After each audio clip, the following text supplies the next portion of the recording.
Sejam bem-vindos ao Esquenta de DR. Esse é o nosso quarto episódio da segunda temporada. E eu sou o Luca. Eu sou o Doug.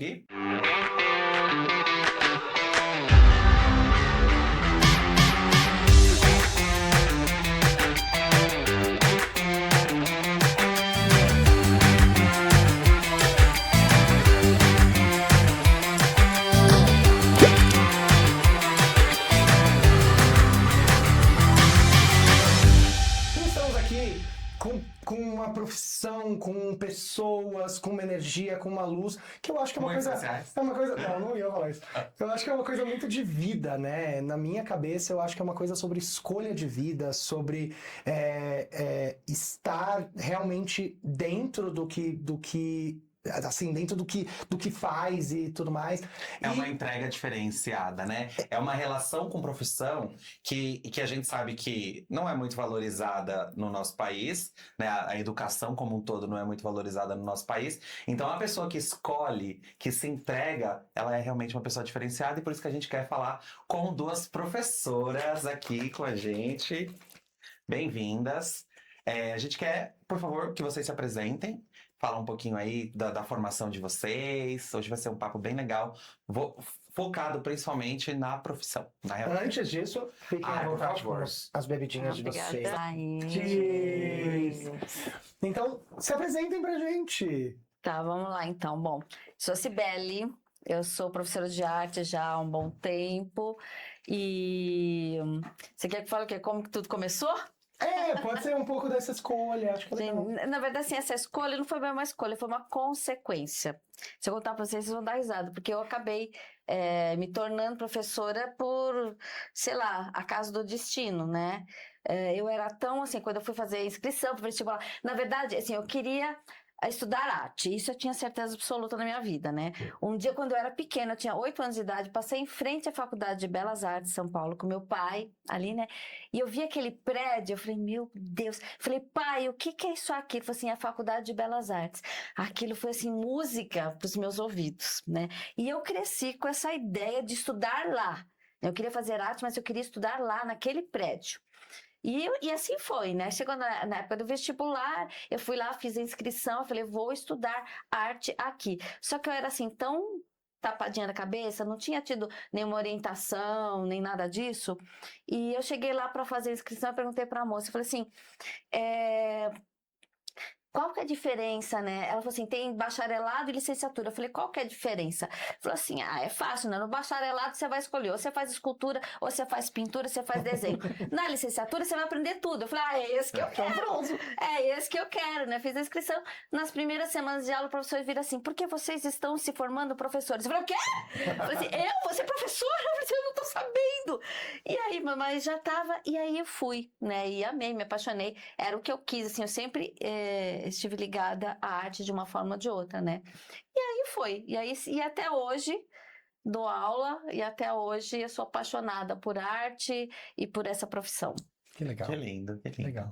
E você, Ká? Olha, não foi diferente. Não foi? Eu também não virei professora por querer. Eu virei sem querer. Na verdade, eu passei na Faculdade de Educação Física, fui fazer organização de eventos. Não formou turma. Falei, bom, a gente precisa fazer outra coisa. Entendo disso. Você também teve isso, né? Tive. E aí, o Doug sabe, minha mãe e minha madrinha são professoras de Educação Física. Falei, ai, gente, Educação Física, pega uma bola, vai ser fácil. Vou fazer Educação Física. Jogar vôlei, Exato. As crianças vão faltar mesmo na E aula. também, se não fizer, não tem problema, não reprova, não tem problema. Vou fazer Educação Física. Fiz a matrícula, recebi a carteirinha. Quando eu olhei, eu pensei, eu já tinha o joelho ferrado, eu odiava fazer Educação Física. Eu falei, ô moça, eu posso trocar para a segunda opção, que era pedagogia? A moça pode. Eu falei, tá bom. Pensei, por quê, né? Enfim, aí fiz pedagogia. Aí eu gostei. Falei, cara, é isso. Porque quando a gente fala de educação, a gente pensa muito sobre, aquele dom, aquela vocação, o chamado. Cara, a educação é muito mais do que isso. Ela é ciência. Pedagogia é a ciência que estuda a educação. Aí foi que aí o bichinho me pegou, porque aí eu fui fazer psicopedagogia, fui fazer psicomotricidade, e aí eu fui entender realmente E hoje eu faço neurociências. Quando eu fui começar a entender todo o começo de pós, todo mundo pergunta, por que você está fazendo isso? Eu falo, porque eu preciso ter argumentos para conversar sobre isso com os pais. Porque eu não tô falando de achismo. Ai, seu filho fez isso porque eu acho. Eu não acho. Ele fez isso porque a fase do desenvolvimento. Ele fez isso porque ele aprende melhor assim. Então, eu não tô falando as coisas baseadas em vozes da minha cabeça. Então, hoje eu gosto muito do que eu faço e foi isso. Que legal. Que legal. O É Doug doido usou isso. uma palavra bem interessante quando ele começou a falar dos professores, que foi entrega. Acho que toda profissão que você escolhe, você tem que ter uma entrega. Mas professor, acho que tem uma entrega além do normal. A gente acha também, e eu ouso dizer que esse episódio é um episódio que eu tava esperando muito, eu estava dedicado muito, eu enchi o saco do Doug tanto que eu queria fazer esse episódio, porque é muito invisível isso, né? O professor, o pai que não vive a vida do professor, acha que o professor isso ou que o professor aquilo. O aluno não tem maturidade nenhuma para ver o que é o professor ali. O professor é o chato, o professor é o blá blá blá. Então, ter essa visão e trazer vocês aqui é algo muito especial pra gente, pra mostrar pras E pessoas. como você né? fala desse invisível, a escola, a nossa profissão, é a única em que todo mundo dá pitaco como se fosse parte dela. Ninguém vira pro médico quando ele te receita e fala assim, não, Caramba, isso aqui eu não vou verdade. tomar não. Eu acho que se eu tomar tal coisa é melhor. Agora, na educação, não, você não pode fazer isso. Você não pode falar assim com meu filho, você não pode tratar assim, ele não pode fazer isso, porque todo mundo se acha no direito de dar palpite sobre isso. Tem que dar mais lição, tem que dar menos lição. Tem que fazer isso, tem que fazer aquilo. A gente recebe muitas coisas como obrigação. Então, o pai chega cobrando, não, mas vocês têm que fazer isso. Mas quem é o proprietário do saber nessa área? Quem estudou E sobre isso. o professor não pode ficar doente? O professor não pode ter vida, né? Porque é meio isso. Às vezes o professor falta. Meu Deus, um absurdo o professor faltar. Mas quantos anos ele tá aí? Quantas renúncias ele faz? Então, é muito doido isso. O quanto é uma cobrança. E antes da gente começar a gravação, a gente estava falando sobre recesso e férias e tudo mais. Mas mesmo assim, é uma cobrança que acontece sempre, né? Porque quando o professor não tá na sala de aula, ele tá criando conteúdo. Quando ele não tá criando conteúdo, ele tá corrigindo prova. Quando ele tá... Entende? Então, é uma coisa muito louca. Eu acho que o professor é o único profissional que ganha para trabalhar em casa, além do que ganha para trabalhar. Teve que se pagar, porque não acabou a aula, fechei meu livro, fui embora, acabou meu trabalho. Às vezes a gente fala assim, que bom que é feriado, que eu vou poder fazer as coisas da escola. Eu vou planejar, eu vou corrigir. Poder trabalhar, quer dizer, é feriado pra você poder trabalhar. Isso é muito louco, isso é muito louco. E conta uma coisa pra gente, assim, quando a gente fala de professor e de profissão, a gente fala que uma profissão começa com uma certa idade, mas antes dessa certa idade, ou até depois, existe uma pessoa aí por trás. Como que vocês conciliam a vida da Cibele, a vida da Carol, antes e depois da escola, assim? Como que vocês unem esse... Assim, Se unem, se separam. Eu vou te falar porque, assim, eu falo bem a real. Eu na minha vida, eu tenho um interruptor. Eu tô trabalhando, eu não tô trabalhando. Eu tô trabalhando, eu não tô trabalhando. Mas a minha área me permite fazer isso. Eu queria saber como é pra vocês isso. Eu não tenho esse interruptor, não. É direto, a sempre no cabeça tá assim, funcionando. Aí daqui a pouco chega alguém e fala assim, vou precisar de não sei o quê. Minha cabeça já foi pra outro mundo, já tô pensando, já tô bolando o que eu vou fazer, que não sei o quê, o que eu vou criar, que não sei o quê. Não paro, eu vou dormir, eu tô pensando, eu acordo já com ideia. É assim, não tenho esse botãozinho. E tem que ser por causa do conteúdo, né? E como cativar o aluno, e como tornar interessante, o que responder para a família. E acho que é realmente um pouco disso. A gente não consegue desligar, e por isso o alto índice de burnout entre os professores, o esgotamento mental, porque não tem como. E aí, isso a gente falou do recesso. Entre a grande maioria é quase uma brincadeira. Ai, gente, mas professor reclama do quê? Trabalha 4 horas por dia, tem 2 férias no ano. Cara, isso é o letivo. Passa uma semaninha aqui, ó. Passa uma semaninha. E a gente pode até, obviamente, não equiparar, mas usar o exemplo das pessoas que trabalham em home office. Né? Porque com a vinda da pandemia, as pessoas migraram, eu posso falar, porque desde 2020 eu trabalho em casa, e eu vou te falar, eu não pego trânsito de 1 hora para ir e de 1 hora para voltar. Mas tem dia que eu fico até 10 Essa semana eu fiquei até Você 10. almoça no computador. Almoço no computador, até 00:50 eu tava fazendo relatório. Coisas que o presencial não me permitiria, ele me obrigaria a parar. Então as pessoas têm esse olhar, mas você trabalha em casa, você trabalha sentado. Você trabalha sentado. Nossa, isso é muito me louco. enlouquece, porque as pessoas não imaginam que, por trabalhar em casa, às vezes eu me permito trabalhar um pouco mais. Eu me cobro, às vezes, um pouco mais. Porque, amanhã eu tenho uma entrega. Vou adiantar aqui. Já tô em casa mesmo, não tô fazendo nada mesmo, mas a sua mente tá fazendo muito. A sua mente tá trabalhando. E outro grande problema, que se aí você tá em casa, você fala assim, eu vou deitar aqui um pouquinho. Quem disse? Porque o tempo inteiro a gente tá se cobrando. E professor é isso, se você não tá pensando, planejando, criando, você fica se cobrando. Você fala, cara, mas será que só o que eu faço lá é suficiente? Não é. Você tem que pensar, não dá pra chegar lá e improvisar, né? E nunca é suficiente, porque alguém sempre vai achar um problema, alguém sempre vai pegar alguma coisa. Isso é do ser humano, né? Um caos, isso, se a gente for para pensar. Mas você, professora, há quantos anos? Olha, eu comecei a dar aula, agora vai entregar a idade. Tá tudo bem. Eu amei assim, Olha. Comecei a dar aula, eu estava no meu último ano de faculdade, foi em 1985. Carol, você nasceu quando? Em 87. É isso.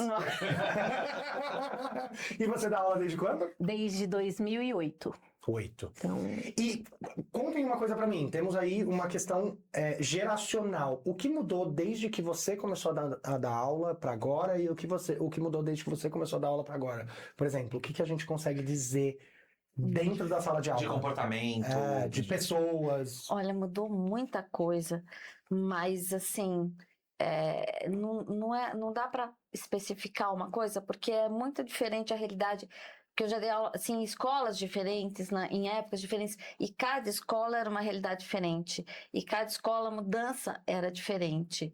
Mas a questão de respeito, eu acho que sempre existiu, mas assim, as realidades são diferentes. É difícil falar. Talvez o respeito é muito subjetivo para uma realidade de uma escola mais carente, numa comunidade.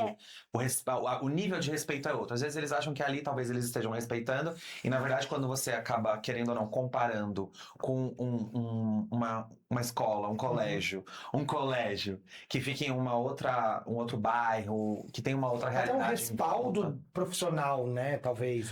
Não, um respaldo público mesmo, né? De sei lá, você não pode exigir, imagino eu, bem leigamente falando, tá? Me corrija se eu estiver errado.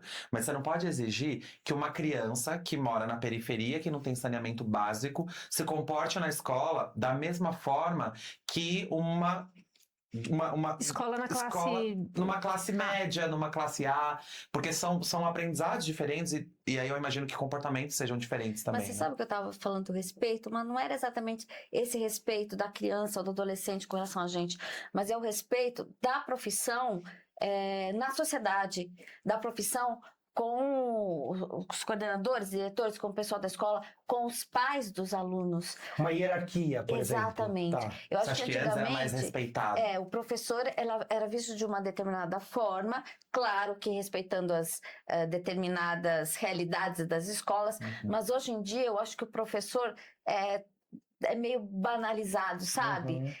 Tipo assim, quem manda é o pai. Claro, respeitando também a realidade de determinadas escolas, mas de uma forma geral, o pai está pagando, o pai é que decide, o professor ele tem que se dobrar assim, a determinadas exigências que você fala, gente, como assim, né? Então era esse o respeito que eu estava querendo falar. E isso é notável, porque a gente vai ter um apagão de professores. Então as pessoas queriam fazer pedagogia, queriam fazer licenciatura, queriam ser professoras. Hoje ninguém mais quer. É mesmo. A gente prevê que para daqui uns 15, 20 anos, a gente não vai ter professores. Por conta da desvalorização. Então, as pessoas...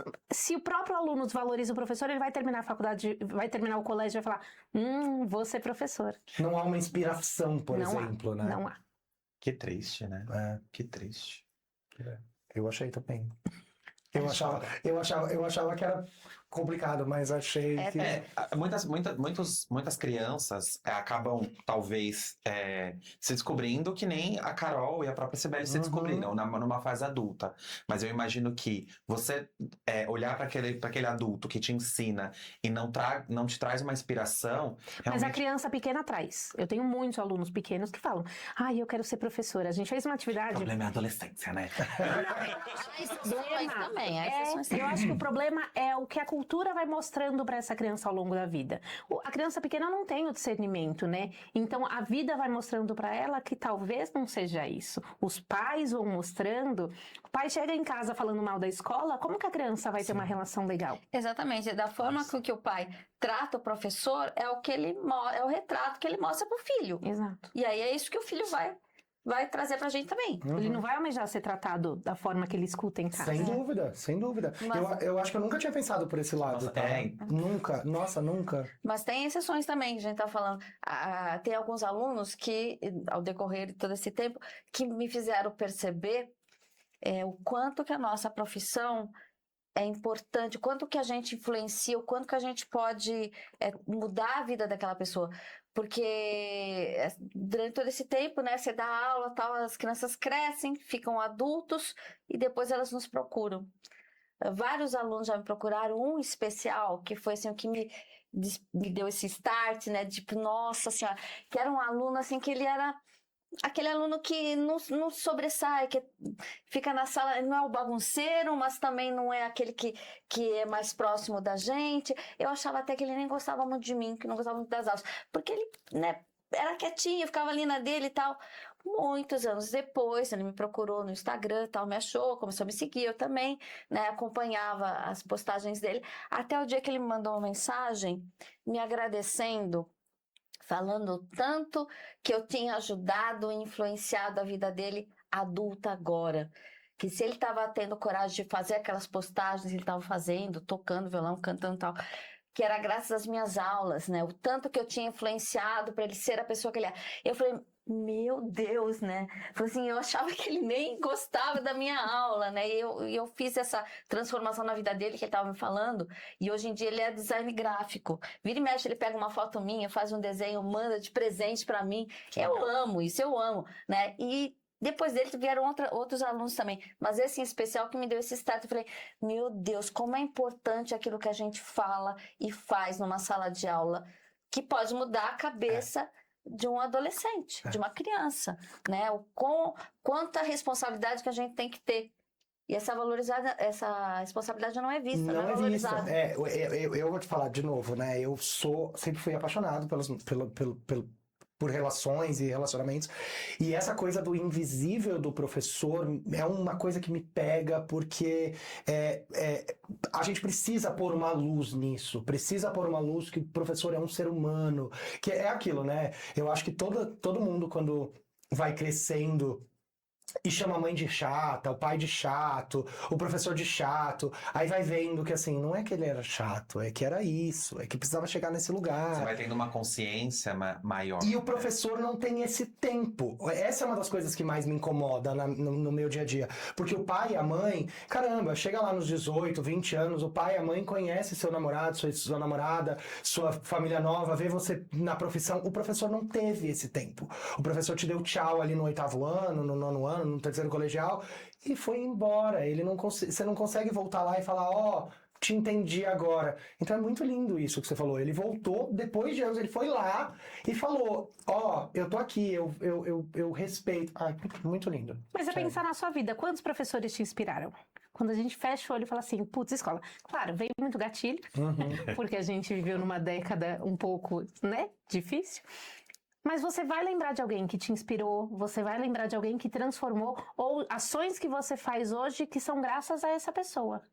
Então, hoje eu tenho a oportunidade de trabalhar com pessoas que fizeram parte da minha construção ao longo dessa época escolar. E eu falo para essas pessoas, eu tento valorizar, porque eu falo para elas, muitas das decisões que eu tomo hoje, das ações que eu tenho, é graças a vocês. Eu tenho certeza que essa profissional que eu sou hoje é por conta de vocês. É muito legal. A educação é realmente transformadora. E é lindo que vocês não se... É muito doido, né? Falando de profissão, conectando profissão... Desculpe eu perdão da palavra, mas profissão normal com professor, vocês não têm um chefe que promove vocês. O professor, ele é um professor. Ele se mantém Na um verdade, professor. eu queria fazer uma pergunta. Você não Vai sobe vendo, de Existe graça, uma né? hierarquia, eu sei que existe uma hierarquia, Coordenador, diretor, mas como funciona isso dentro de uma instituição? Como que mensura isso? Porque a sua entrega é maior do que a professora B. Como? Pelas notas dos alunos? Existe isso? Acho que não pelas notas, mas existe assim uma cobrança com relação à sua atividade. Eu vejo isso no Fundo 2, que tem o professor, no Fundo 1 é mais professor, eles É são uma professora polivalente. polivalente, né? No Fundo 2 não, você tem as especialidades de arte, de geografia, de português, não sei o quê. E a cobrança, eu acho que é feita em cima da sua especialidade. Né? Então não é ela é mais cobrada, todo mundo é muito cobrado, mas em cima da sua especialidade. Mas esses resultados, eles não são tangíveis. Ele é muito mais uma percepção da direção, por exemplo.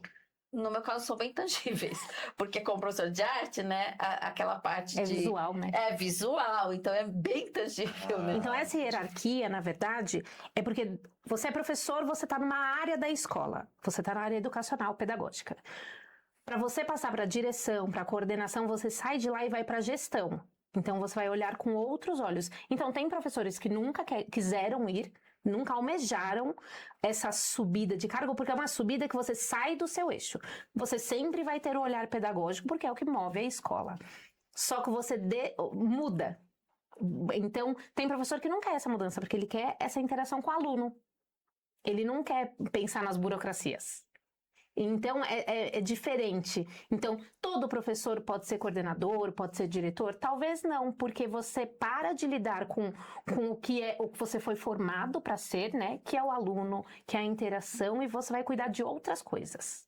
Então, nem sempre... Por isso que, o professor estaciona... Não é que ele estaciona ali, é porque nem todos querem migrar para o outro lado.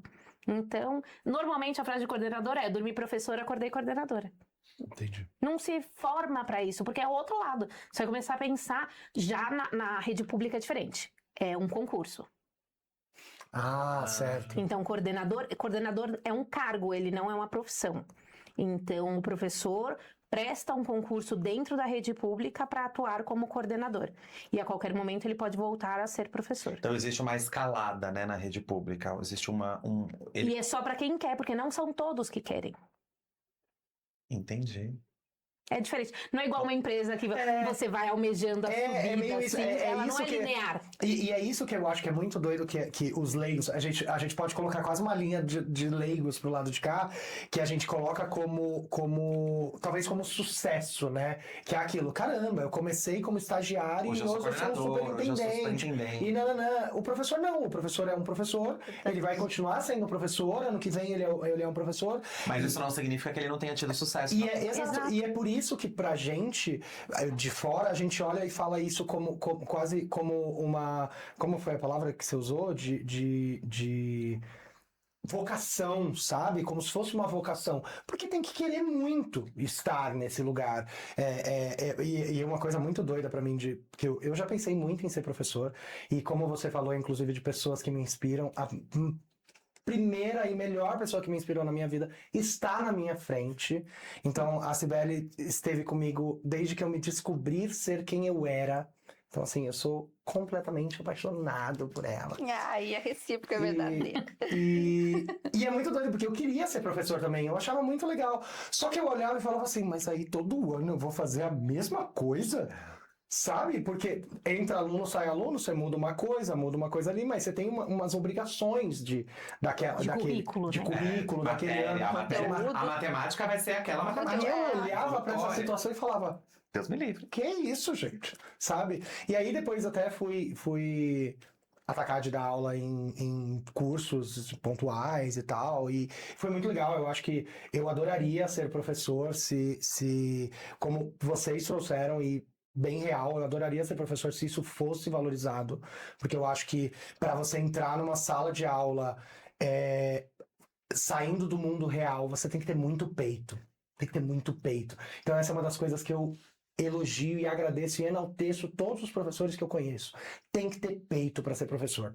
E talvez o que faça vocês ficarem, permanecerem, é exatamente a relação. Uhum. Né? Esse é o verdadeiro sucesso do professor. Uhum. Não existe a promoção, mas o sucesso é isso. É ver isso aqui, é receber aquelas mensagens, é saber o que o aluno se transformou depois, que você encontra e sabe, nossa... Sabe, esse é o sucesso, essa é a promoção do professor. E vocês acham que as redes sociais ajudaram nessa relação professor-aluno, por exemplo? Tipo... Ou atrapalharam. Ou atrapalharam, mas eu digo assim, de ver, porque uma das coisas que eu fico muito pensando é tipo, como será que está o meu aluno de 20 anos atrás, entendeu? Aí agora você joga no Facebook, em algum lugar você encontra ele, mas antes não Aí você tinha. olha e fica chocado. Feliz ou triste? Olha, Cara, era desse tamanho. eu sempre fiquei feliz. Assim, eu acho que é muito legal você procurar. Às vezes você nem procura, aparece, ele te procura, né? Ele te encontra. Normalmente é o oposto. Porque pra você lembrar o nome de todos os alunos, é mais fácil o aluno lembrar o nome do professor. Ou ele foi um demônio na sala de aula. Mas você sabe que eu tive um aluno que foi. Posso citar nomes. Demônio Mas não. assim, ele era encapetado na sala de aula. Ele dava um trabalho que, assim, que eu vou te falar. Aí, de repente, eu vejo ele, né, no Instagram, que me achou. Tá ele vestido assim de piloto, atrás dele um Boeing gigantesco, né? E ele é o piloto do Boeing. Eu falei, meu Deus, que lindo, que coisa maravilhosa. Casou, teve filho, né? E olha, Aí o comentário, quem que diria, legal, não? quem diria, que legal, que feliz que a gente fica. E isso é muito legal. E é por isso que eu pergunto das redes sociais, porque ver isso, né? Porque se você fosse imaginar, você imaginaria que ele era piloto de Boeing? Jamais. Não, eu imagino a gente como estudante. Porque tem, do mesmo jeito que tem a surpresa da professora olhando o que ele se tornou, tem o aluno que vai lá no Instagram da professora e fala: minha professora de biquíni. Sabe? Minha professora tá de biquíni. Olha, eu não sei, eu tomo tanto cuidado com essas coisas. Tanto cuidado. Como é pra você? É uma pressão Isso é pra um ter pouco esse do que eu cuidado. falei da vida fora a professora, por exemplo. Vocês não têm Eu nem sou a rede muito low social. profile. Vocês não têm nem a rede social que vocês têm. Sabe, isso é muito doido. Vocês não têm. Olha que doido. O professor não tem o direito de ter uma rede social própria, porque o que ele for postado vai ser julgado. Você é low profile porque você tem esse receio? Ou porque você já é low profile mesmo e... Eu acho que uma coisa leva a outra. Você começa no começo de carreira a tomar cuidado com o que você posta, com exposições que você vai fazer sobre opiniões políticas. Então você começa a tomar cuidado, uma hora perde a graça. E aí você não... Só segue. Você segue. A CBL até que posta bastante coisa, mas muito de trabalho, né? Muito também. trabalho. Ou você cria um perfil que praticamente fica voltado ao trabalho, porque... Mas você sabe o que você perguntou lá no comecinho aqui, das mudanças, né, de antigamente. Essa é uma das mudanças, apesar que não tinha rede social naquela época. Mas assim, eu acho que hoje em dia, pelo menos, onde eu estou trabalhando atualmente, os alunos são mais, assim, tranquilos com relação a isso. Sabe? Eles acham acham legal, né? Descolada, minha professora. Não, eu acho assim, que eles encaram com uma naturalidade bem maior do que antigamente. Antigamente que o professor não vivia, né? Não comia, não respirava. É que eu trabalho na educação infantil, então eles acham que a gente mora dentro da escola. Quando É muito tá no bonito. shopping, Não, mas é muito abre bonito. o olho e fica te olhando. Quem deixou você? Alguém avisou que você saiu de lá? Então eu continuo nessa vida. Eu acho muito bonitinho quando aparecem os memes de professor, tipo, o aluno me encontra no shopping, aí o professor tá, tipo, desesperado. Assim. E é o oposto, o aluno tá em pânico. O professor só tá tentando ter um momento de paz. Mas o aluno tá pensando, mas gente, quem deixou ela sair? Ela mora lá. Eu tenho um aluno que pergunta, são duas perguntas engraçadas dentro de escola. Você faz o que além de dar aula? Isso é mágico. Faço nada, só. Isso é mágico. Mas você não mora aqui? Quando eu falo, gente, tchau, vou embora pra casa. Ué, mas você não mora aqui? Parece, mas não. Aí vira e fala assim, fala pro meu chefe, eu também queria ir embora, mas ele não deixa, né? Vou trabalhar de casa agora. É isso. E me fala uma coisa, a gente tem uma coisa muito legal de professoras legais e as professoras bravas. Para vocês, professoras, temos a tal professora que é conhecida como brava, e, tipo, ela mantém os alunos ali na rede, vocês chamam ela assim? Ou E não? detalhe, vocês já foram uma professora brava de alguém? Eu acho que aí você pode responder. Qual a chance dela ser uma professora brava? Ela era legal, as pessoas pessoas corriam pro laboratório onde ela tava só pra se esconder das outras professoras. Não, às vezes a gente tem que ser mais dura também, né? Porque senão... Mas eu acho que não sou brava, não. Mas vocês conhecem a professora Sim. Brava? E ela é... Eu digo assim, porque eu criei muito essa pauta pensando no meu imagético de professor. E aí, assim, vocês conversam e falam assim, você é a brava, hein? Ninguém gosta de você, sabe? Tipo, tem isso. Tem. É aquela professora que tá passando, ela sai da sala, vai até tal lugar. Os alunos começam a entrar nas salas, assim. Ela é uma inspiração pra vocês, talvez? Ai, às vezes eu invejo. Eu invejo Eu queria ser demais, respeitada invejo desse jeito. demais. Gente, como eu invejo a Malu, a professora de matemática, eu invejo tanto. Minha professora de matemática. Eu invejo tanto, porque os alunos ficam assim, Sempre. desesperados aí, matemática, não sei o quê. É arte, é arte, né? É arte, pula na cabeça dela. Ó, a educação física. Exato. Vamos jogar queimada. Põe na cabeça dela. Ah, é muito legal. Às vezes Nossa. eu na casa, pro aula livre hoje, a gente pode ir pra quadra? Eu falo, como assim? Como assim? É aula livre, eu tô aqui, e a Cibele falava muito isso. Se eu vim, vocês também vão fazer. E aí tinha essa conversa, assim. Sim, eu queria. Tenho uma dúvida. Você sente um pouco de desvalorização de artes, aliás, além da profissão, da matéria artes? Porque eu imagino que as pessoas devam imaginar que, não é português, não é matemática, não é biologia, é arte. É quase extracurricular, Não, né? eu percebo isso quando tem reunião de pais. É tão na cara, porque assim, a professora de matemática, a professora de português, ela fica ali um monte de pai em volta. Eu fico ali as moscas, assim, né? Ninguém quer falar comigo. Arte, música. É um ou outro vem falar, aquele que faz o desenhinho, a pinturinha bonitinha, o trabalhinho bonitinho, né? Ai, meu filho tá tão feliz, não sei o quê. Só assim, né? Esse tipo de comentário. A mãe quer um biscoito do filho, né? Então- Quer que eu elogie mais, né? Além do que eu já elogiei. Mas assim, os pais realmente não têm a mesma preocupação que tem com o português, com matemática. E você acha que isso é um retrato do que vem de fora da escola, da sociedade, alguma coisa assim? Essa não desvalorização da arte mesmo? Sim, com certeza, com certeza. A arte, assim, quanto mais tempo passa, parece que ela é desvalorizada. E é uma coisa, assim, que a gente não vive sem. Uhum. Mas o valor mesmo dela, né? Ai, cinema, ai, teatro, ai, não sei o quê. É supérfluo. Não é supérfluo. Não é. A gente precisa de arte para viver, para respirar em tudo, qualquer profissão, em qualquer coisa que a gente faz, você vai encontrar arte. E digo muito mais, qualquer profissão que a pessoa tem arte envolvido, ela se sobressai. Sim. Qualquer profissão. Ela pode ser, inclusive, a gente estava conversando sobre isso. Eu decidi fazer direito. Na minha faculdade, na minha sala, eu era o estranho.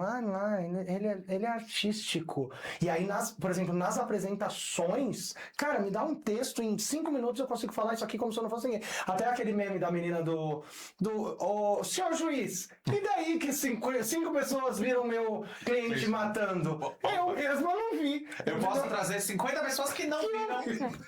Então É a isso gente tem um desenvolvimento social que as artes trazem, que são muito importantes, e eu devo tudo isso à Cibele.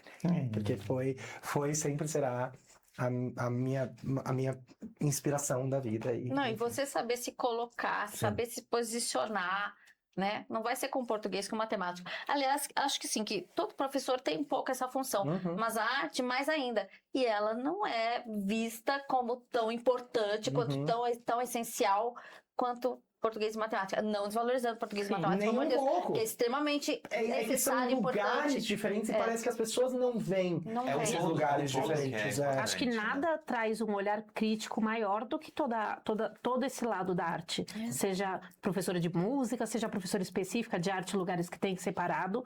Ela vai trazer isso desde pequeno. Formar um cidadão crítico vai eu sair ia de falar lá. isso, é quase um senso crítico, né? Se você for parar pra pensar. É. E pra você, como é esse lugar de você... Você mesma falou que você foi professora e está como coordenadora. E como foi esse salto, essa decisão, talvez, de ser coordenadora? Foi, eu dormi professora e acordei coordenadora. em todos os lugares que eu trabalhei... Mentira. Em quase todos os lugares eu era professora. E aí, eu sempre me dei bem em receber os pais, em conversar, em abordar os assuntos delicados. E aí eu dormi professora, acordei coordenadora. E aí, tirando o lugar que eu tô hoje, eu já entrei coordenadora, mas não foi um salto, foi quase que você... Eu fui jogada Não foi naquela um salto, posição. foi um tropecinho, assim, ó. Uips. A coordenação lida mais com os pais do que com os alunos, né? A coordenação, na verdade, ela lidaria mais com os professores. Ela que vai guiar e vai fazer todo mundo... seria o maestro dos professores. Mas acaba que a gente lida mais com os pais. Seria justo dizer, e isso é uma pergunta muito real minha, seria justo dizer que, enquanto os professores cuidam de uma parte educacional, os coordenadores, diretores cuidam do negócio? Os diretores, depende de escola para escola, porque muitas escolas tem um mantenedor, que às vezes é o diretor, então depende. Tem escolas que não, que o diretor é só diretor, então ele vai cuidar só da parte educacional mesmo. O coordenador, ele vai olhar o todo, se todo mundo está seguindo aquilo que a escola acredita enquanto educação.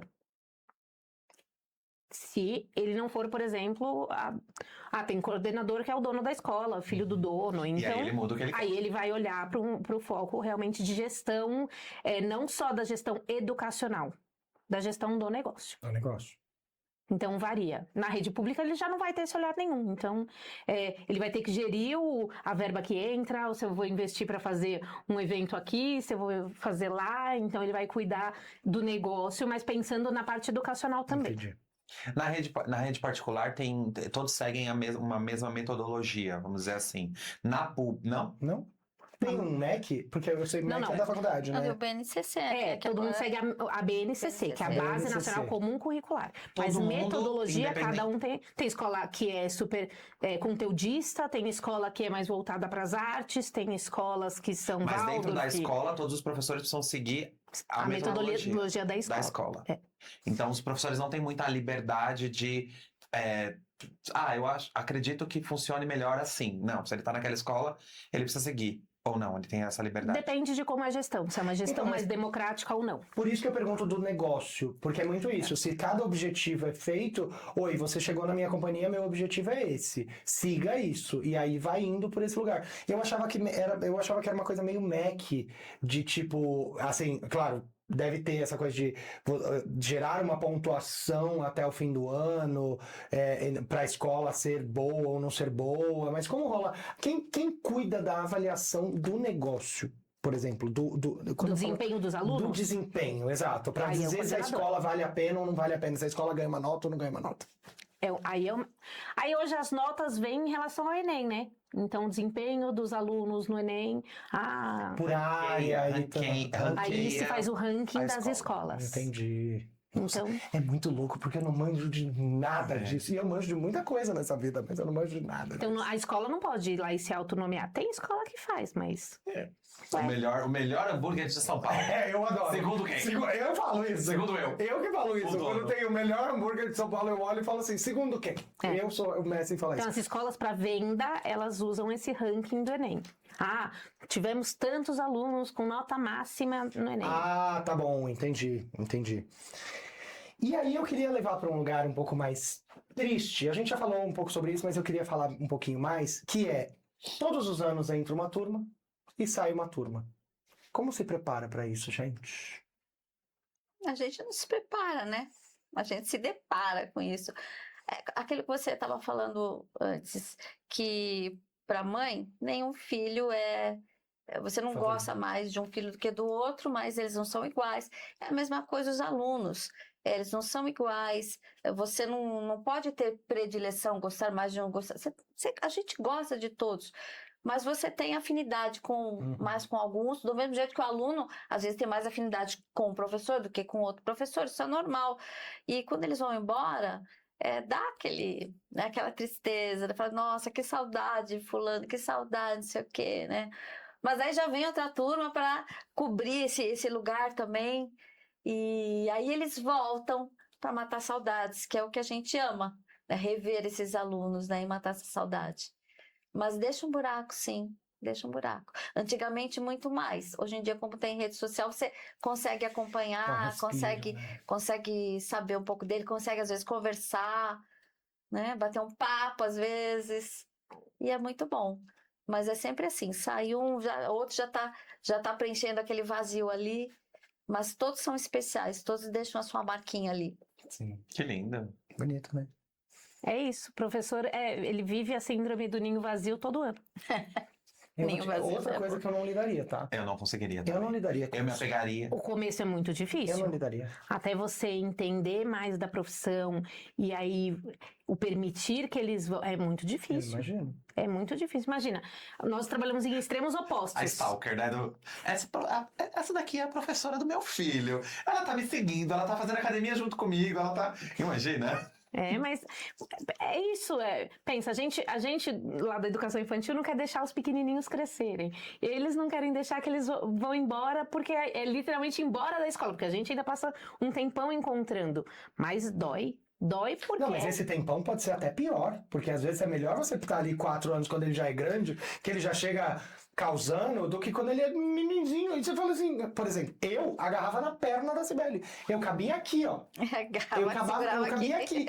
E aí imagina ver crescer a um ponto de a pessoa ir embora e virar adulta. Eu não consigo. Eu vou amarrar a pessoa dentro da minha casa, você não vai sair e acabou. Ceia no porão da Beyoncé. Mas o Lu foi embora, mas ele voltou. Eu voltei. Ele voltou pra ser meu braço direito, esquerdo, perna direita, esquerda, e ficou lá comigo há vários Foi anos. assistente dela. Foi Do muito meu legal. lado ali. Foi muito legal. E você, né, Ká, como você conhece os bebezinhos de pequeno, enfim, as criancinhas, geralmente eles ficam na escola. Então, imagino que nesses quase 20 anos de carreira, você veja... Não, porque eu trabalhei muito tempo em escola só de educação infantil. Então fez 5 anos, foi embora. Viver a vida toda. Caramba, e toda mesmo, né? Toda. Porque você viu muito pouquinho. Mas você pensa, chega um bebê que mal anda. Passa um tempo, ele começa a falar, passa um tempo... Professora! Ai, eu Algum gosto. bebê já te falou primeiro Carol, sei lá, Não. pessoa que é mãe, imagina? Não, claro que não. Que comigo, não. Mas babá, o nome da babá antes da mãe já. Eu imagino, né? Mas eu não consigo, gente. De novo, repito o assunto que eu falei, peito. Isso é peito. E o como vocês falam de tipo, é questão de aceitação. Eu tô assim na cadeira. Não é! Não é! Não vai embora. Não vai! Entendeu? É O muito ano sério. passado Eu vou tive repetir uma essa criança só estagiária por isso. ex-aluna. É mesmo? Voltou pra Voltou. fazer estágio comigo. Que legal. Que legal. Na escola. Na escola. Ai, que delícia. Uma delícia, minha mãe inteira, ela ficou lá comigo. Vocês diriam que vocês se acostumam com a despedida? Hoje em dia, vocês... A gente se acostuma, a gente sabe que isso é natural, que isso vai acontecer. Sabe, é como a vida, ninguém vive eternamente, é a mesma coisa. A gente sabe que um dia a gente vai morrer, a gente sabe que um dia os alunos vão embora. E assim, e a gente quer que eles sigam o caminho, porque o objetivo é esse, né? Que eles continuem, que eles sigam a vida, que tenham uma profissão. A gente quer que eles sigam, mas a gente gosta que eles voltem, assim, pra matar a saudade, né? Eu vou reprovar meu aluno 12 vezes, eu porque eu vou faria estar com isso. ele todos os anos, que eu quero ele comigo. Mas aí vai chegar outro que vai te ganhar tanto que você vai ficar bem. Então significa que eu sou só mais um pra você? Ei, Complexado, ei. desculpa. Desculpa. Mas vamos lá. Todo mundo lembra de um professor marcante na vida. Eu queria que vocês citassem um ou dois professores marcantes na vida de vocês como professores. Eu tive um professor, na verdade eu tive 2 professores bem marcantes. Um foi quando eu estava no ensino médio, que na época era colegial, né? Meu professor de história. E o outro quando eu já estava na faculdade, que foi um professor de história da arte. Eu acho que juntou ali, né? Eu acho que é por isso que eu amo tanto história da arte.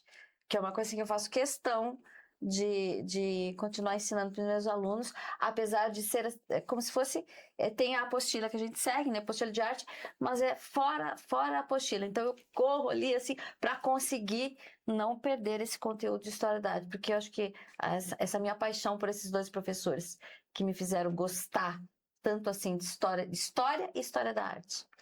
Que lindo. Que legal. Eu tenho alguns, mas... Pega a lista. Não, e é engraçado porque todo mundo tem. Quando faz essa pergunta, a gente fica meio na linha de os professores que marcaram pro bem ou pro mal. Porque primeiro a gente lembra dos ruins. Aí você fala, meu Deus do céu, como é que eu sobrevivi àquilo? Mas eu tive uma professora de português muito, muito bacana. Apesar da dificuldade que eu tinha. ela era muito boa. Eu tive professores na faculdade. Na faculdade, acho que marca mais, porque você vai para um outro nível. Você tá ali realmente porque você quer. Você escolheu. Há uma valorização maior, por exemplo. Você né? geralmente você sai do seu bolso, talvez, aquele valor que você paga suado. Então você fala, eu vou fazer E isso. aquela área que você quer. E você escolheu. Eu vou fazer do seu direito. interesse. Exato. Então, eu com certeza fui uma aluna muito melhor na faculdade do que no colégio. Eu era uma aluna bem Eu lembro, mediana. Carol. Bem mediana, fala de recuperação. Todos os anos. A sua relação com a Carol, que as pessoas Pra quem não sabe, a Carol é minha prima. E crescemos juntos ali. Eu morava Para os nossos fãs, Doug Posh só existe fã de Spice Girls por causa de Carol. Carol me colocou neste mundo de fã. E causou um apocalipse. Sim. É isso. Muitos dinheiros gastos ali. Um quarto de Spice até hoje. Exato. A Carol morava do outro lado da rua, do meu prédio. Ela morava aqui, eu morava aqui. E aí, todo final de semana, vou pra Carol. Aí atravessava a rua, ficava na Carol lá. Ou eu ia pro Douglas. Ou ela ia pra minha casa. E era muito gostoso. E eu lembro, assim, né, vagamente. Imagina, gente, eu repeti a 7ª série. Ai, eu Era a também. 7ª série. Ai, que coincidência. A 7ª série. Tem séries cruéis na vida dos alunos. A 7ª série, antiga, a foi por 7ª isso. série era uma, né? Porque se o que foi de base não foi, vai cair ali. Eu repeti. E é isso, eu sou professora hoje. É isso, e isso é realidade, muito legal, muito legal. Inclusive, trazendo também um papo que a gente estava conversando lá fora, você contou pra gente que você foi professora, antes de ser professora de artes, você foi professora substituta. Conta pra gente um pouco. Eventual. Eventual, não foi antes, foi durante. né? Tá bom. Durante. Então eu dava aula de arte numa escola e depois eu saía dali, atravessava a rua e ia dar aula em outro colégio como eventual. E dei aula em outros também, né? Eu precisava de dinheiro, precisava trabalhar e eu dava aula como eventual. E era bem difícil, porque no meu caso, pelo menos, eu substituía todas as matérias. Então, ou a professora deixava atividade que você aplicava, ou eu dava alguma coisa relacionada à minha área, né? Que não era muito legal, porque os alunos não estavam esperando aquilo, né? Então, não era muito bem recebido. Então, quando a professora deixava a atividade, era melhor, mais tranquilo, né? Mais tranquilo, mais Mas você tranquilo. sentia essa dificuldade também? Bastante, bastante. Eu só ia assim quando os professores faltavam. E às vezes eu dava mais aula do que o próprio dono da matéria, né? Porque a falta era... Vontade de apontar na cara e falar, oi lindo, você quer me dar o seu salário também ou não? Sabe? Era escola estadual, né? Eles faltavam demais. Então, todo dia eu dava todas as aulas. Porque faltou um aqui, um ali, um ali, um ali. E eu cobria todo mundo. Então, pra mim foi bom, porque eu trabalhei bastante, né? É isso, vamos lembrar que estamos Mas nessa... era bem difícil. E acho que a dificuldade é porque a relação professor-aluno depende muito de criação de vínculo. Exato, não tinha vínculo. Não dá pra algum. chegar um dia, a gente substitui, mas não é a mesma coisa, não será, não tem como. E ainda voltando, por exemplo, para a história da professora Brava, talvez essa professora Brava consiga botar essas pessoas muito rápido. A professora que quer um vínculo talvez tenha um pouco mais essa dificuldade de chegar na sala e botar banca para alunos que ela nem conhece. Mas calma aí, essa é outra dificuldade que eu não consigo. E às vezes ela não sabe como é, porque é aquilo. Você chega, direciona, né? a forma que você lida de acordo com quem tá recebendo ali também. Sim. Então, eu imagino que uma turma um pouco mais maleável ali, mais fácil de trabalhar, não vai existir a professora Brava. A professora Brava, imagino que venha por uma necessidade ali. Pensa que em uma sala tem, sei lá, vamos chutar baixo, não é a realidade, mas 25 alunos. São 25 pessoas diferentes que você tem que criar vínculo. Gênios diferentes. Surreal. Cada um pensando de um Surreal. jeito, cada um com uma criação. E aí você atingir a cada um. Por isso que normalmente essa professora Brava Bota vai a para isso, banca, porque ela nivela todo mundo. Então a gente vai partir daqui. É um vínculo em 50 minutos. Porque a cada 50 E o minutos conteúdo. E o conteúdo? Olha lá, é um ninja, gente. O professor tem que ser um ninja. Eu falo porque, assim, eu já dei bastante palestra, amo dar palestra, mas a palestra, ela tem um objetivo em comum. A pessoa que vai assistir sua palestra, ela tá ali afim. Ela é um adulto. Ela tem um interesse. Então, começa por aí, ela é um adulto e ela tá ali por um motivo. Então ela te escuta, por mais besteira que você fale, chega uma hora que ela tá, nossa. Aí fala assim, nossa, eu vou ser atropelado. Nossa, eu já fui atropelado. Pronto, rolou. E a criança, que não tem a maturidade, que não tem a coisa, a criança às vezes. E que tá com sono, tá pensando que ela Figurinha vai da embora. Copa, eu quero só fazer bafo da figurinha da Copa no intervalo, entendeu? Então, é muito nesse lugar. E me fala uma coisa também, a visão que os alunos têm dos professores, a gente já conversou, a gente entende que o problema em si não são especificamente os alunos, mas vocês têm essa visibilidade quando vocês conquistam o aluno? Por exemplo, putz, olha, essa sala eu ganhei! Vocês conseguem Caraca, ganhei! Sabe? Como Sim, funciona? eu percebo isso na relação que a gente acaba tendo com eles. Tem salas assim que flui, que é uma beleza, e outras é um pouco mais difícil, né? Quando eles vêm, às vezes, do Fundamental 1, migra pro 2, né? Do 5º ano pro 6º ano, chega ali, mesmo eu tendo sido professora deles no ano anterior, é diferente, porque a relação é outra. Agora eu sou professora de arte. Antes tem a professora da sala, e eu só entrava para dar uma aula uma vez por semana e tal. A relação muda, né? Então até a gente tem que cativar tudo de novo, tem que ter toda essa proximidade, entender mais como é que vai ser essa sala. E é uma fase difícil para eles também, que eles estão deixando de ser tratados como crianças e passando a ser tratados como adolescentes. Então essa transição na cabeça deles também dá uma, né? Chega no 6º ano, todos eles parece que meio que começam a ir mal, tirar nota mais baixa, sim, porque é uma fase de transição bem difícil para eles, né? E para nós também. Né, para nós também, né? Até você juntar, quando você começa a chegar assim na metade do ano mais ou menos, você percebe que a sala vira 6º ano. Até então é um 5º que não é muito 5º, né? Então, que ainda não é 6º. Que ainda não é 6º. Que legal, e engraçado que existe um consenso, parece que é um comportamento muito linear, né? Rola uma validação ali, né? Mas é uma fase hormonal, é uma fase de mudança de ciclo, vem os medos, as meninas estão começando a ficar menstruada, então ninguém sabe, eles não sabem nem o que eles são. Então, mesmo que você já foi professora deles, eles não você lembra daquele aluno, mas ele não lembra dele. Então, ele precisa se achar até chegar num ritmo. Aí, isso acontece de novo do 9º pro 1º. E eles perdem aquele porto seguro que é a professora da sala. Eles passam a ter um monte de professor. Né? A entrada e saída, né? Os 50 minutos. Eu passei muito por isso. E uma coisa, eu vou falar assim, essa coisa que você, da tua pergunta, do relacionamento e tal, muda também, porque eu dou aula de teatro também. Então, tem a turma do teatro. O meu relacionamento com a turma de teatro é diferente do meu relacionamento em sala de aula. Eu acho que eu devo ser diferente também, a minha atuação deve ser diferente também. Eu tenho uma proximidade muito maior com o pessoal que faz teatro.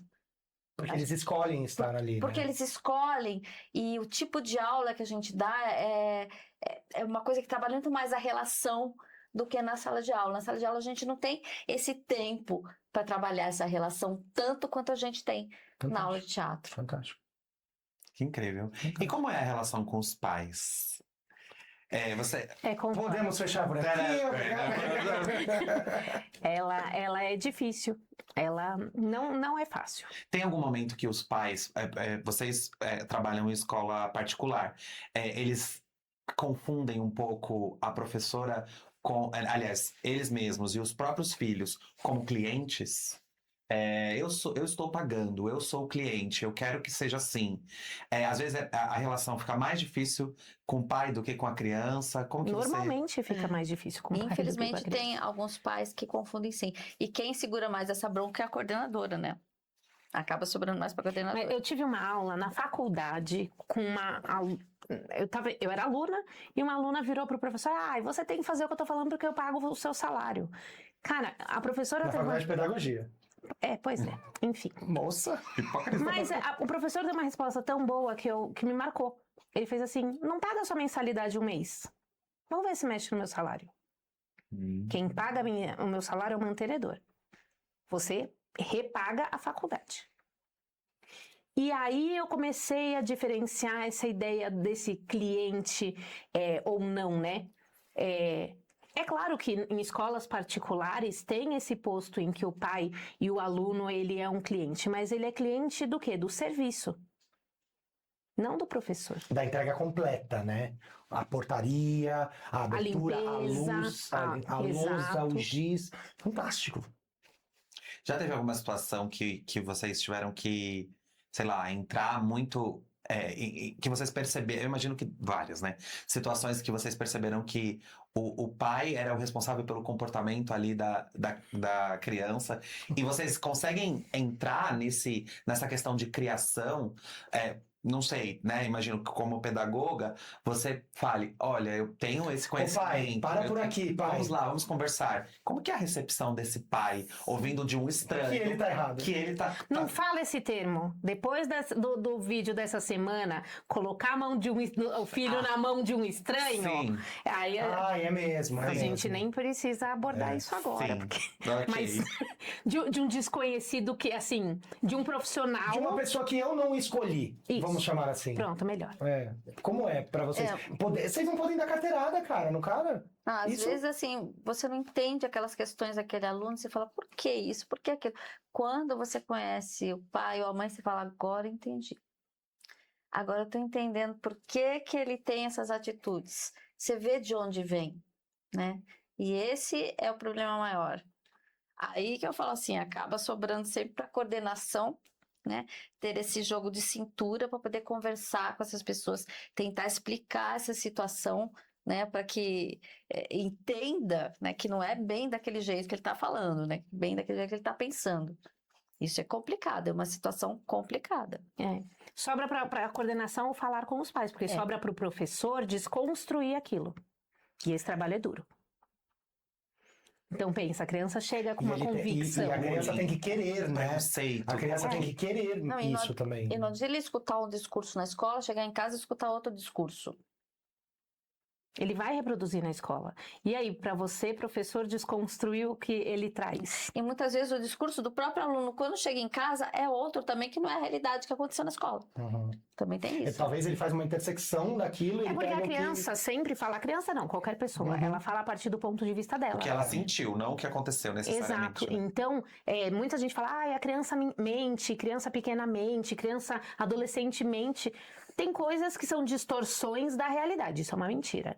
E tem coisas que são a visão dele a partir do ponto de vista do que ele sentiu, em como afetou. Então, isso é muito difícil. E aí, até que ponto a gente consegue entrar nesse aspecto? Se for um aspecto de desenvolvimento da criança, é muito fácil. Foi por isso que eu fui estudar. Porque aí quando alguém chega pra mim e fala assim, ai, meu filho de 3 anos me bateu. Querida, não, peraí, vem aqui, vamos conversar, porque você precisa de orientação. Ou então, E você entra nesse nível de discussão com Por os ela pais, por fazer exemplo? neuropedagogia. sim. Não, e principalmente porque são os pequenos. Os pais hoje estão muito perdidos. Então, eles né? vão à escola buscar ajuda para a criação dos filhos. Então, é fácil. Agora, para um adolescente, ou um caso de racismo, um caso de bullying, é mais difícil de acessar, porque ele só está reproduzindo coisas que ele... Sim. Aí você não pode virar e falar, querido, vem cá. Olha, você é racista e você está criando uma criança racista. Como Não que dá. vocês entram nessa questão da Não criança pode, né? LGBT? Vocês sabem que o professor acaba, às vezes, educando o que não é uma responsabilidade de vocês, deveria ser uma responsabilidade dos pais, mas acabam entrando nesse viés para, às vezes, tentar desconstruir o pensamento de alguém que está formando ainda um pensamento, né? Como que vocês lidam com, por exemplo, a criança que está sofrendo bullying por ter um jeito diferente? Ou vocês entram ali também com os pais? Ou já tem uma barreira que vocês não podem passar? Como que vocês lidam com isso no dia a dia? Como professora, a gente tem que lidar mais com a própria criança, com o próprio adolescente. Com os pais, é mais a coordenação que tem que lidar. Né? O problema de bullying, isso é outra mudança que eu percebo. Eu não sei se eu dou aula numa escola muito legal, sabe? Que os alunos são muito legais. Isso não acontece mais da forma que acontecia antigamente. Antigamente, essa história do bullying com criança que você sabia... que não era igual aos outros nesse sentido, assim, que tinha um trejeito diferente, ou que pensava de uma forma diferente, ou que gostava de coisas que a maioria não gostava, ou que se vestia de uma forma diferente, usava o cabelo de uma forma diferente, que era ali, que não era igual a que não A estava massa, dentro né? da caixinha, né? O bullying era severo, né? Era triste. Você tinha que, às vezes, tirar essa criança da sala para poder conversar, para poder explicar, para poder dialogar. Hoje em dia, pelo menos na escola que eu trabalho, eu não vejo mais esse tipo de coisa. São todos muito bem, as diferenças são muito bem aceitas, e que eu acho isso maravilhoso. Uhum. Mas eu sei que essa realidade não acontece em todo lugar, né? Então, eu acho que eu tenho muita sorte de dar aula onde eu dou, que eu vejo que esse respeito existe e é forte. E quando às vezes vem algum aluno de outra escola, que a gente percebe que ele está ali, está causando, porque ele não se adequou a esse ambiente, eu percebo que os outros alunos se unem. Que legal, Logo ele se adequa. Exatamente. É Ou o ele se ambiente, adequa, né? ou ele sai. que legal. E você, Ká, como coordenadora? por Eu exemplo? acho que as escolas pararam para olhar para isso. Resolveu? Ainda não sanou. E ainda vai demorar porque é um problema da sociedade. A escola é a sociedade da criança. Ela vai reproduzir o que os adultos vivem em sociedade, ela vai reproduzir na escola. Então, bullying, preconceito, vai continuar existindo qualquer tipo de discriminação. Mas as escolas começaram, não são todas ainda, mas começou-se um movimento de falar de socioemocional dentro da escola, de falar sobre uma formação humana. Começou a se olhar para isso, e aí eu acho que vem essa melhora que a gente consegue sentir. E começou-se a punir. Então, a gente tem diversos casos, né, na mídia de escolas que expulsaram. Então, começou a proibir o que isso acontecesse. Um São movimento todas. geral, né? Não são todas. Ainda tem, ainda vai ter. Mas se fez alguma coisa com isso. Isso é quase um comportamento social mesmo. Assuntos que antes não eram tratados passaram a ser tratados. Porque hoje mesmo, assim, o seu posicionamento ofendendo outra pessoa, ele é exclusivo, né? Na real Você da não é legal palavra. porque você vai fazer o Entendeu? contrário. Antes tinha um pouco disso, de tipo, ai, como eu sou incrível, olha como eu sou melhor. Engraçado. E não. E isso é muito legal. E a gente tá chegando ao fim do nosso papo. A gente vai ter que fazer uma parte A gente vai ter que vai fazer uma parte Tem 2. assunto até. Mas eu queria, antes da gente finalizar, perguntar o que vocês esperam para os professores no futuro. Assim, num futuro distante, num futuro próximo, num futuro. O que vocês esperam? Independente do que as estatísticas Exato. trazem. Como sonho, sei lá, vamos falar de Eu sonhos. gostaria que nenhum político ganhasse mais do que um professor.